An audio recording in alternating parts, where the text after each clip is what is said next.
Lola, kamusta? Okay ka na ba? Okay na yung kagalagayan mo dyan? Okay naman ako.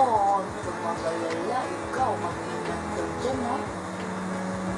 Miss na miss ka na namin.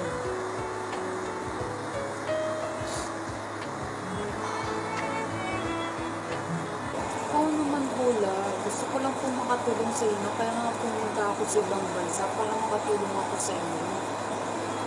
Eh, alam ko naman na may sakit kayo.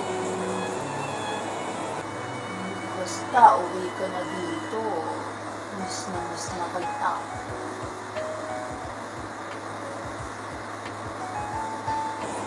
Namimiss ko naman po kayo, La. Pero 2 years pa yung contract ko. Kung mo namang hindi ako nakapasa ng board exam eh.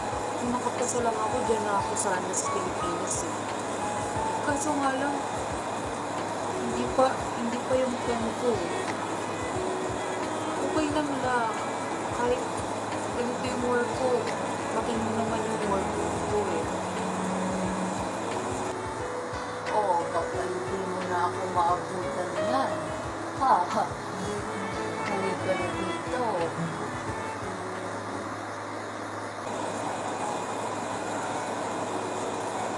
Bibiro lang ang lola mo.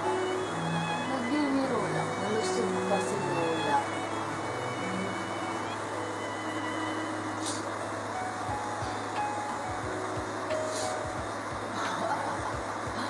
Huwag kang mag-alala kay lola.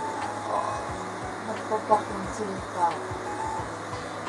Oh, basta mag-ingat ka dyan, ha? Miss ka na ni lola.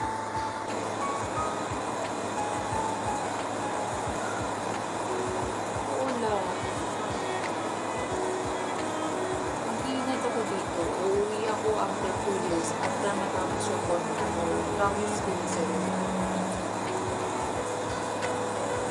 Magaling ka na. Gusto ko pag uwi ko, malusog ka pa rin.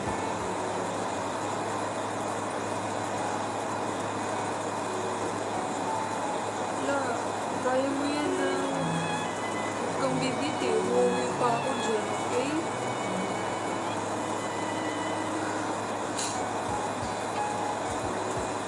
Kaya mo yan, La. Okay? Uminom ka ng medicine mo. Uminom ka ng gamot mo. Papadala ko ng pera dyan para konsulta mo. 1 year na lang, La. Uuwi na ako.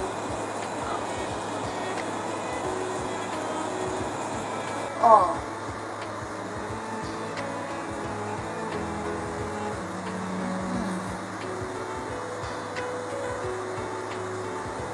umiinom naman ako ng mga gamot dito.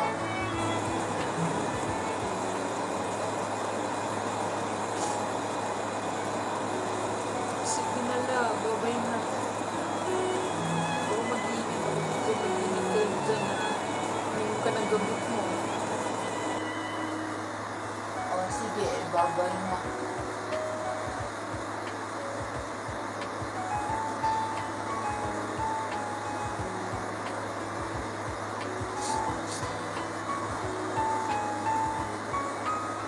Diyos ko, tulungan mo po ang apo ko.